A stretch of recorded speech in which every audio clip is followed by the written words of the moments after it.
IDTV మన ఉనికి మన వాణి. నమస్తే, వెల్కమ్ టు ఐడిటీవీ.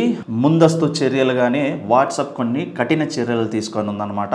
ఇప్పటి వరకు కూడా మన దేశంలో 9.8 మిలియన్ అకౌంట్స్ను స్వచ్ఛందంగా రద్దు చేసింది. వీటన్నిటికీ కారణం కూడా వివరిస్తూ వచ్చింది.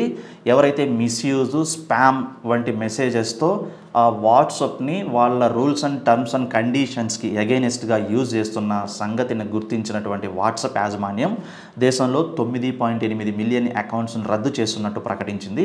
ముందస్తు జాగ్రత్తగానే వాట్సాప్ యూజర్స్ పరంగా ఎటువంటి నెగిటివ్ ఫీడ్బ్యాక్ని మేము ఫేస్ చేయడానికి రెడీగా లేము. అందుకనే ఎవరైతే ఇటువంటి మిస్యూజింగ్ చర్యలకు, అంటే నెగిటివ్ యూజర్స్ ఎవరైతే ఉంటారో, స్పామ్ మెసేజెస్ కానివ్వండి, రాంగ్ వాట్సాప్ నెంబర్స్ని ఫేక్ చేయడం కానీ, లేకపోతే బ్లాక్మెయిలింగు, ఏదైనా కానీ ఇల్లీగల్ యాక్టివిటీస్కి కనుక వాట్సాప్ అకౌంట్, వాట్సాప్ యాప్స్ని యూజ్ చేస్తున్న వారిని గుర్తించి తొలగించినట్టు, ఇకపై ఇటువంటి వారిని ఎవరిని కూడా ఉపేక్షించేది లేదు. ఖచ్చితంగా వాట్సాప్ విషయంలో ఖచ్చితమైనటువంటి నిర్ణయాలు, టర్మ్స్ అండ్ కండిషన్ విషయంలో మేము వెనక తగ్గేది లేదంటూ కూడా, ఫుల్ అండ్ సెక్యూరిటీతో వాట్సాప్ వినియోగాలు ఉంటాయంటూ కూడా ఎవరైతే యూజర్స్ ఉన్నారో, జెన్యూన్ యూజర్స్ ఉన్నారో వారికి భరోసా కల్పించడానికే ఈ పని చేసినట్లుగా కూడా ప్రకటించింది.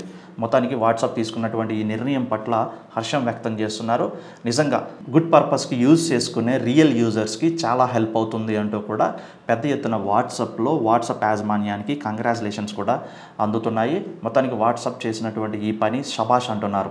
ఇది ఈరోజు టాపిక్. చూస్తూనే ఉండండి ఐడిటీవీ. మరిన్ని ఇంట్రెస్టింగ్ వీడియోస్ కోసం సబ్స్క్రైబ్ ఐడిటీవీ ఛానల్.